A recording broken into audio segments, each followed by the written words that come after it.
ஆதி, நீ குழம்பிக்காத. எங்கிருந்து விட்டியோ அங்கிருந்து ஆரம்பி. இப்போ எத்தனை பேர் இதுல இன்வால்வ் ஆயிருக்காங்கன்னு ஃபர்ஸ்ட் கண்டுபிடிக்கணும். அதுல ஃபர்ஸ்ட் சீதா மகாலட்சுமி, அப்புறம் ராம், அப்புறம் கைலம்மா, அப்புறம் கைலம்மாவோட ஹஸ்பண்ட், அப்புறம் வேற யாரு? தேவைப்பட்டா சாயும் கூப்பிட்டு விசாரிக்கணும். அப்போ இங்க ஃபர்ஸ்ட் கூப்பிட்டு விசாரிக்க வேண்டியது சீதாவை.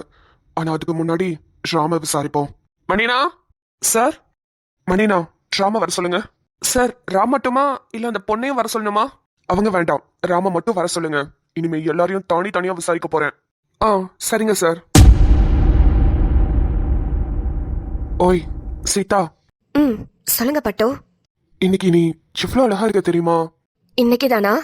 இல்ல, என்னைக்குமே அழகுதான். ஆனா இன்னைக்கு ரொம்ப எக்ஸ்ட்ரா அழகா தெரியற. ஆனா ஏதோ ஒண்ணு குறையுது பாப்போ. இவ்ளோ நீளமான ஜடையில பூ இல்ல, பூதான் மிஸ்ஸிங். ஜெயில அதெல்லாம் கொடுக்க மாட்டாங்க பட்டு. அதான் தெரியுமே.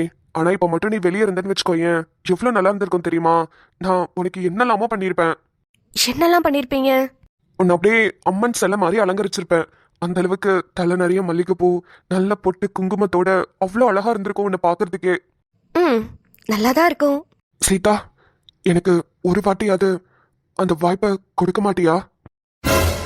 எப்போதும் நேரடியாவே கேக்குறது தான். ஆனா பதில் வரலன்னு இன்னைக்கு தலைய சுத்தி மூக்க தொடுறீங்களோ? அப்படிதான் வச்சுக்கோ என் சீதா. நானும் என்னென்னமோ ட்ரை பண்ணிட்டேன். ஆனா உண்மைய வர வைக்கவே முடியல. ப்ளீஸ் உண்மைய சொல்லு சீதா. ராம், சாப்பிட்டீங்களா? ராம் என்ன அப்படி பார்க்காதீங்க. ராம், இன்னைக்கு மட்டும் இல்ல, என்னைக்குமே என்னால உண்மையை சொல்ல முடியாது ராம். ப்ளீஸ் என்ன மன்னிச்சிருங்க ராம். ராம், இதோட இந்த மாதிரி கேட்கறத கடைசியா வச்சுக்கோங்க. இதுக்கப்புறம் இப்படி தயவு செஞ்சு கேட்டுறாதீங்க. அப்புறம் வேற விதமா பேச வேண்டியதாயிடும். என் கூட ஸ்டே பண்றேன்னு எதுக்கு சொன்னீங்க? என் கூட டைம் ஸ்பெண்ட் பண்றதுக்காக சொன்னீங்களா, இல்ல என் வாயால இருந்து எல்லா உண்மையும் வாங்கணுங்கிறதுக்காக இப்ப இங்க இருக்கீங்களா? இதெல்லாம் நீங்க எல்லாரும் சேர்ந்து போட்ட பிளானா? இல்ல சீதா, நாங்க எல்லாரும் பிளான் எல்லாம் போடல. அது என்ன ரிலீஸ் பண்ணணும்னு சொன்னாரு. ஆனா எனக்கு வெளியே இருந்து கண்டிப்பா உன் ஞாபகமாவே தான் இருக்கும். எப்படியோ என்ன அரெஸ்ட் பண்ணீங்க, நான் உள்ளே இருந்துக்கிறேன்னு நான் தான் அவர்கிட்ட கேட்டேன். எதுக்கு கேட்டீங்க? அதான் சொன்னேனே, எப்படியும் நான் வீட்டுக்கு போனேன்னா உன் ஞாபகார்த்தமாவே தான் இருக்கும். அதுக்கு நான் இங்கேயே உன் கூட இருந்துக்கலாம்ல, அதுக்கு தான் சொன்னேன். சோ, என் கூட டைம் ஸ்பெண்ட் பண்றதுக்காக தான் ஆதித்யா கிட்ட பெர்மிஷன் வாங்கி இங்க வந்திருக்கீங்க, கரெக்ட்? அப்போ அதை மட்டும் பண்ணுங்க. தேவையில்லாத விஷயத்த கேட்டு என்ன டெய்லி டார்ச்சர் பண்ணாதீங்க. நான் கேட்டும் நீ சொல்ல மாட்டேல சீதா. விடு, நீ சொல்ல வேண்டாம். இன்னும் ஒரு 5-7 நாள் தான் இருக்கும். அதுக்குள்ள நான் வெளியே போயிடுவேன். அப்புறம் வெளியே இருந்து உன்னை பார்க்க முடியாம, அதுவும் டைமிங் தான் கொடுப்பாங்க. அந்த டைம்குள்ள உன்னை பார்த்துட்டு போக வேண்டியதுதான் இருக்கும். அப்போல்லாம் நான் என்ன கஷ்டப்பட போறேன் எனக்கு ஒண்ணுமே புரியல. சரியா தூக்கம் வராது, சரியா சாப்பிட முடியாது. கையோட உன்னை நான் கூட்டிட்டு போகணும்னு நினைச்சிட்டு இருக்கேன் சீதா. அதுக்காகவாது நீ உண்மையை சொல்லுவேன்னு நம்புறேன். உன்னை ரொம்பவும் டார்ச்சர் பண்ண விரும்பல. இனிமே என் வாயால இருந்து உண்மையை சொல்லு சீதான்னு வராது. நீ கவலைப்படாத. இதுதான் என்னோட ராம். இப்படிதான் இருக்கணும். வீட்டுல போய் நிம்மதியா அம்மா செய்யற சாப்பாடை சாப்பிடறத விட்டுட்டு இப்படி ஜெயில உட்காந்துட்டு வெந்து வேகாத சோற சாப்பிடுறீங்களே, ஏன் ராம் இப்படி கஷ்டப்படுறீங்க? இதே கேள்விய நான் உனக்கு ரிட்டர்ன் கேட்டா என்ன பண்ணுவ சீதா? நீ மட்டும்தான் இங்க ரொம்ப தெளிவா பேசுறேன்னு நினைப்பல உனக்கு? இல்ல, அப்படிலாம் ஒண்ணும் இல்லையே. இருக்கட்டும் சீதா, எல்லாத்தையும் கவனிச்சுக்கிட்டு தான் இருக்கேன். என்ன நடக்க போகுதுன்னு எனக்கும் ஐடியா இல்ல, பாப்போம். ராம், மணின ஆதி சார் உங்களை கூப்பிடுறாருப்பா. ஆதித்யாவா? ஏன்னு? கேஸ பத்தி விசாரிக்கிறதுக்காக கூப்பிடுறாருப்பா. சரிண்ணே, இதோ வரேன், நீங்க போங்க. சரிப்பா. விசாரிக்கிறதுக்கு நான் வரலன்னு சொன்னோனே ஷாம் எதுக்கு தனியா கூப்பிடுறாரு? ஆதித்யாவோட பிளான் என்னவா இருக்கும்?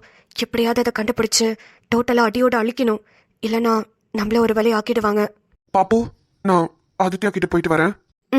சரி. எப்படி? என்ன எப்படி? ஒரே கலர்ல ட்ரெஸ்? அதெல்லாம் அப்படிதான். அதான் எப்படி? அப்படிதான்னு சொல்றேன்ல. சூர்யா, இந்த இடம் ரொம்ப அழகா இருக்குல்ல? இந்த இடம்லாம் நம்ம ஊர்ல தான் இருக்கா? எனக்கு தெரியவே இல்ல. ஆமா, என் ஃப்ரெண்ட்ஸ் கூட ஒரு தடவை வந்தேன். நல்லா இருக்குல்ல? சூப்பரா இருக்கு. வா, அங்க போய் உட்காரலாம். சூர்யா, என்னங்க? நான் சந்தோஷமா இருக்கிற அளவுக்கு கூட நீங்க சந்தோஷமா இல்ல. என்னங்க, எதுவும் பிரச்சனையா? பிரச்சனைலாம் ஒன்றும் இல்லை சாய். மனசுக்குள்ள கொஞ்சம் பயமா இருக்கு. பயமா இருக்கா? ஏன்? இல்ல, நான் கொஞ்சம் கோவத்தெல்லாம் குறைச்சிக்கணும் சாய். உனக்காக அன்னைக்கு ரொம்ப பெரிய பிரச்சனை பண்ணிட்டல. தேவையில்லாம வீட்டுக்குலாம் வந்து உன்னை அடிச்சு அதை உங்க அம்மா பார்த்து என்னை வீட்டை விட்டு வெளியே போன்னு சொல்லி தேவையில்லாம பிரச்சனை பண்ணிட்டேன். அன்னைக்கு மட்டும் நான் அந்த கோவத்தை குறைச்சிருந்தேன்னா இந்நேரத்துக்கு இந்த மாதிரிலாம் ஆயிருக்காதுல. அதையும் சூர்யா அப்படி பாக்குறீங்க? அந்த இடத்துல மட்டும் நீங்க கோவப்படாம அப்படியே போயிருந்தீங்கன்னா இந்நேரத்துக்கு நம்ம இப்படி சேர்ந்து உட்கார்ந்துருக்க மாட்டோம்ல. அப்படி பாருங்க, ஒரு விதத்துல உங்க கோவமும் நியாயமானது, இன்னொன்னு நல்ல விஷயமாவும் அமைஞ்சிருச்சு. போலூசு, நானே உனக்காக கோவத்தை குறைக்கணும்னு நினைச்சா கூட நீ விட மாட்ட போலயே. உண்மையாதாங்க சொல்றேன். அன்னைக்கு மட்டும் நீங்க கோவப்பட்டு என்ன ஓங்கி அறியாம இருந்திருந்தீங்க, இந்த மாதிரி விஷயம் எல்லாம் நடந்திருக்குமா? அன்னைக்கு என்ன ப்ரப்போஸ் பண்ணிருக்கவும் மாட்டீங்க, நானும் என் காதல சொல்லிருக்க மாட்டேன், இப்படி நம்ம ஒன்னாவும் உட்காந்துருக்க மாட்டோம். டிவில ஒரு சாக்லேட்டோட ஆட் பார்த்திருக்கீங்களா? சாக்லேட் ரொம்ப மெய் மறந்து சாப்பிட்டுட்டு இருப்பாங்க, பின்னாடி ஒரு பெரிய கலவரமே நடந்து முடிஞ்சிருக்கும். ஆனா அவர் அந்த சாக்லேட்டை மெய் மறந்து சாப்பிட்டதுனால மட்டும்தான் அவங்களால உயிர் தப்பிச்சிருக்க முடியும். அது மாதிரி சில நேரத்துல எதுவும் பண்ணாம இருந்தா அதுவே ஆட்டோமேட்டிக்கா ஆயிடும்னு சொல்லுவாங்கல்ல. அது மாதிரி தான் நம்ம விஷயமும் நடந்துச்சு. ஏய், நீ ஜாலியா இருக்கடி. ஆனா உங்க அம்மா என்ன மனநிலைமையில இருப்பாங்கன்னு என்னால யோசிச்சு கூட பார்க்க முடியல. என்ன சொன்னீங்க? என்ன சொன்னீங்க? டீயா?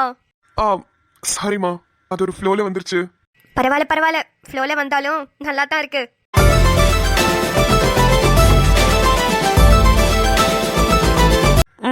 பரவாயில்லையே மேடம், ஒரே நாள்லயே முன்னேறிட்டீங்க. ஆமா, நீ என்ன எப்படி கூப்பிடுவ? சூர்யானதான். பரவாயில்ல, வாட போடானே கூப்பிட்டுக்கோ. ஒன்னும் வேண்டாம். வேண்டான்னு வாய் மட்டும் தான் சொல்லுது, ஆனா மனசு கூப்பிடணும்னு துடிக்குதே. அப்படிலாம் ஒண்ணும் இல்லையே.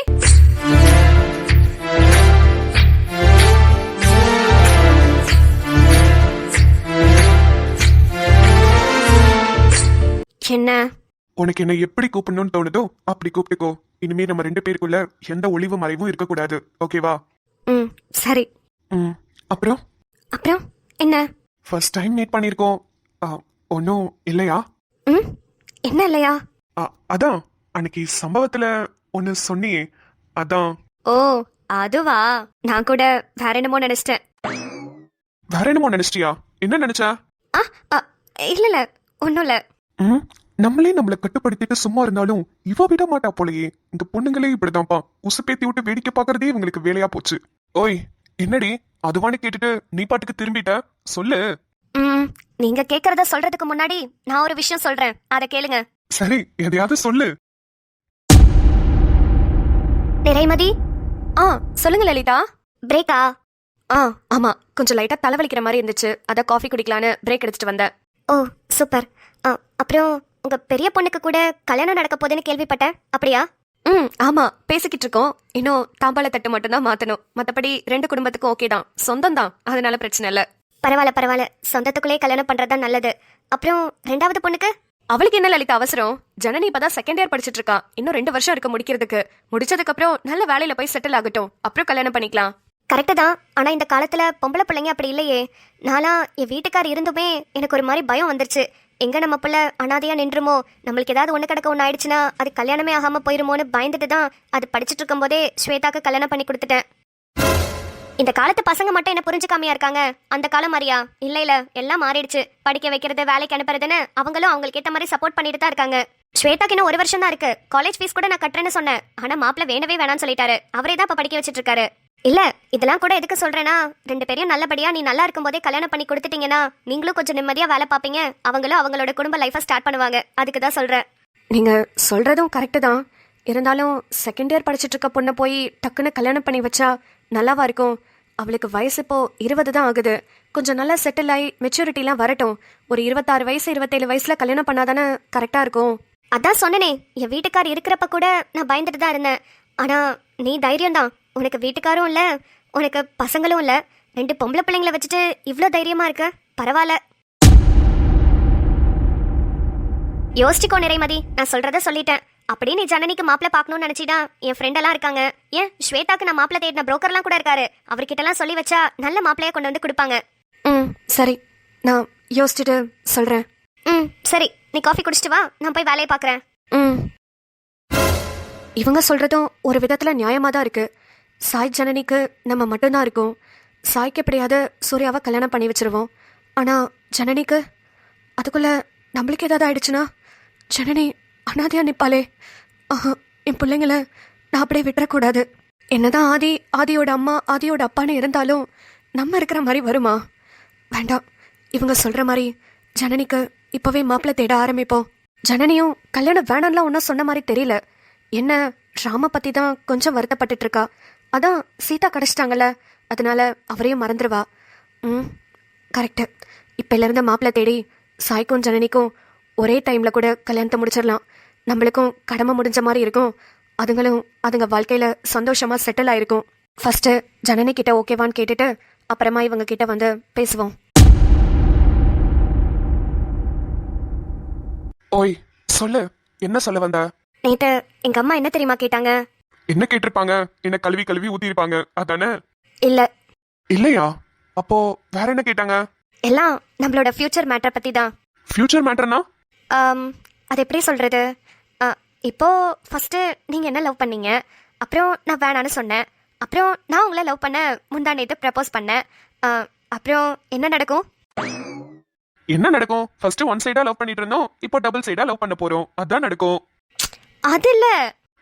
அப்புறம்? அதான் பெரியவங்களாம் சேர்ந்து பண்ணுவாங்களே அது. ஓ, கல்யாணமா? அது கூட வாயால சொல்ல முடியல. இரு இரு, உன் வாயில இருந்தே வர வைக்கிறேன். பெரியவங்களாம் சேர்ந்து அரேஞ்ச் பண்ணுவாங்களா? ஃபர்ஸ்ட் நைட்டா? ஐயா, சி, என்ன இப்படி பேசுறீங்க? நீ தானே சொன்ன பெரியவங்களாம் சேர்ந்து அரேஞ்ச் பண்ணுவாங்கன்னு. அவங்க தானே இதெல்லாம் பண்ணுவாங்க. நீங்க சொன்னீங்கல்ல, அது நடக்கிறதுக்கு முன்னாடி காலையில என்ன நடக்கும்? ஓ, கல்யாணமா? ஆமா, அம்மா கல்யாணத்துக்காக ஏற்பாடு பண்றேன்னு சொல்லிட்டாங்க. அப்பா கிட்ட வந்து பேசுறேன்னு சொல்லியிருக்காங்க. சாய், நானே இதை பத்தி உன்கிட்ட பேசணும்னு நினைச்சேன். ப்ளீஸ், இப்போதைக்கு கல்யாணம் வேண்டாமே. ஆதி, வாங்க ராம்.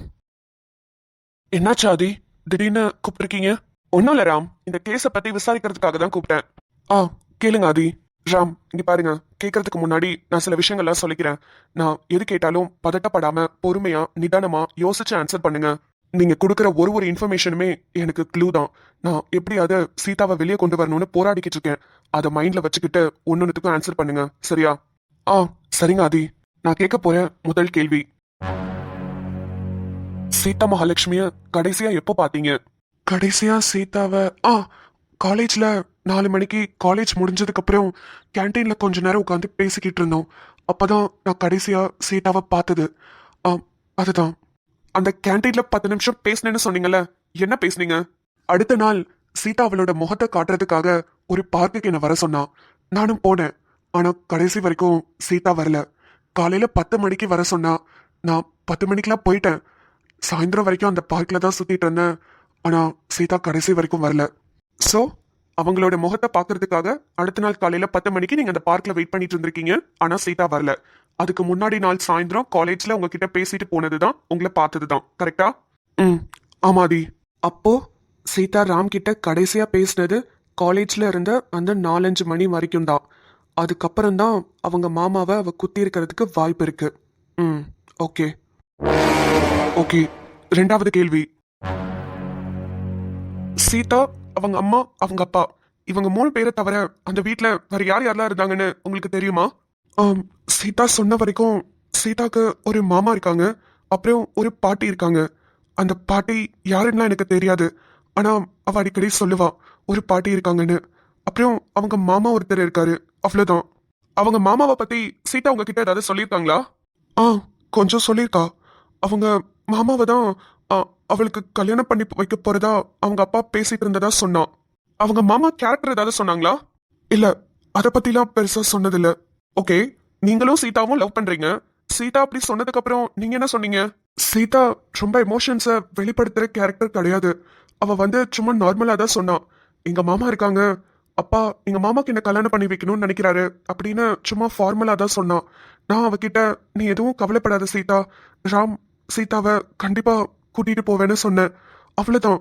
ஓகே, சீதா ஃபேமிலியை பத்தி வேற ஏதாவது எக்ஸ்ட்ரா இன்ஃபர்மேஷன்ஸ் உங்களுக்கு தெரியுமா? சீதாவோட அப்பா ஒரு பெரிய பிசினஸ் மேன். அவருக்கு எதிரிங்க நிறைய இருக்காங்க அப்படின்றத மட்டும் சீதா அடிக்கடி சொல்லுவா. அதனாலதான் புர்கா போட்டுட்டு வெளியே வரான்னு சொன்னான். மற்றபடி சீதா ஃபேமிலி பத்தி எனக்கு வேற எந்த ஒரு இன்ஃபர்மேஷன்ஸோ தெரியாது ஆதி. இவ்வளோ ஏன், கைலம்மா தான் சீதாவோட அம்மான்னு எனக்கு இப்போதான் தெரியும். ரொம்பலாம் அவங்க ஃபேமிலி பத்திலாம் பேசிக்க மாட்டோம். ஓகே ஓகே ராம், அவ்வளோதான். இதுதான் கேட்கணும்னு நினைச்சேன். நீங்க கிளம்புங்க. அம்மா, இன்னொன்று கேட்கணும். சீதாவை நீங்க கடைசியா உங்க காலேஜ்ல பார்த்தேன்னு சொன்னீங்கல்ல, அந்த நான் 10 நிமிஷம் கேன்டீன்ல பேசினேன்னு, அது என்ன கிழமை என்ன நாள்னு உங்களுக்கு ஞாபகம் இருக்கா? ம், ஞாபகம் இருக்கு. அந்த நாளை மறக்கவே முடியாது. ஏன்னா எங்க காலேஜோட கடைசி நாள் அது. எக்ஸாம்ஸ் எல்லாம் முடிஞ்சு எல்லாரும் சந்தோஷமா வெளியே வந்த நாள். ஆனா நானும் சீதாவும் மட்டும் ரொம்ப வருத்தத்துல இருந்தோம். ஏன்னா அதுக்கப்புறம் எங்க மீட் பண்ண போறோம், எப்படி மீட் பண்ண போறோம் எதுவுமே தெரியாம இருந்தோம். அப்போதான் சீதா சொன்னா அடுத்த நாள் காலையில இந்த பார்க்குக்கு வர சொல்லி. ஆனா அவ வரவே இல்லை. அதுக்கப்புறம் தான் நான் அவளை ரொம்ப தேட ஆரம்பிச்சேன். அந்த நாள் ஜூன் 30ஆம் தேதி, சனிக்கிழமை தான் நான் அவளை கடைசியா பார்த்த நாள். ம், ஓகே ராம், தேங்க்ஸ். அப்புறம் வேற ஏதாவது இன்ஃபர்மேஷன்ஸ் உங்களுக்கு ஞாபகம் வந்தா கூட எனக்கு வந்து இன்ஃபார்ம் பண்ணுங்க. கண்டிப்பா ஏதாவது சின்னதா ஞாபகம் வந்தா கூட உடனே உங்ககிட்ட வந்து சொல்றேன் ஆதி. நீங்க தான் ரொம்ப பாவம். சீதாவும் வாயை திறந்து எதுவுமே சொல்ல மாட்டேங்கிறா. நானும் எவ்வளவோ கேட்டு பார்த்துட்டேன். ம்ஹும். அவளை பத்தி எனக்கு நல்லா தெரியும். அவ மனசுல ஒண்ணு முடிவு பண்ணிட்டானா அதை கண்டிப்பா வெளியே காட்ட மாட்டா. பரவாயில்ல, எவ்வளவு நாளைக்கு தான் இப்படி இருக்காங்கன்னு நானும் பாக்குறேன். சரி ராம், நீங்க போங்க. நீங்க சொன்ன இன்ஃபர்மேஷன்ஸை ஃபர்ஸ்ட் நான் எழுதி வச்சுக்கிறேன். ம், ஓகே ஆதி. சரி, நான் கிளம்புறேன். ம். ஜூன் 30 சனிக்கிழமை தான் கடைசியா ராமும் சீதாவும் மீட் பண்ணிக்கிட்ட நாள். அதுக்கப்புறம் 2 பேரும் பார்த்துக்கவே இல்லை. அடுத்த நாள் பார்க்குக்கு வர சொன்ன சீதா பார்க்குக்கு வரல. ஆனா ராம் அங்க வந்திருக்காரு. சீதாக்கு ஒரு மாமா இருக்கிறது ராம்க்கு தெரியும். அவங்கள தான் சீதாக்கு கல்யாணம் பண்ணி வைக்க போறாங்கன்றதையும் சீதா சொல்லியிருக்கா. அப்போ ம், சரி, ஓகே. அடுத்து சீதா கிட்ட தான் விசாரிக்கணும்.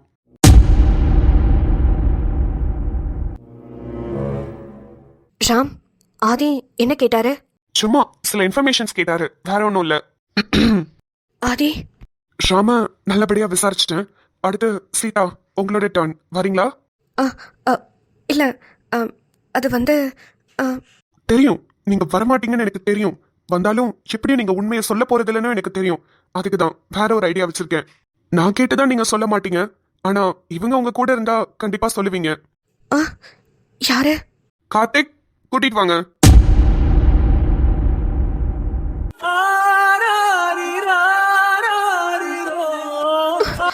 அப்பா, அப்பா, சீதா, அப்பா, அப்பா எப்படி இங்க? அப்பா.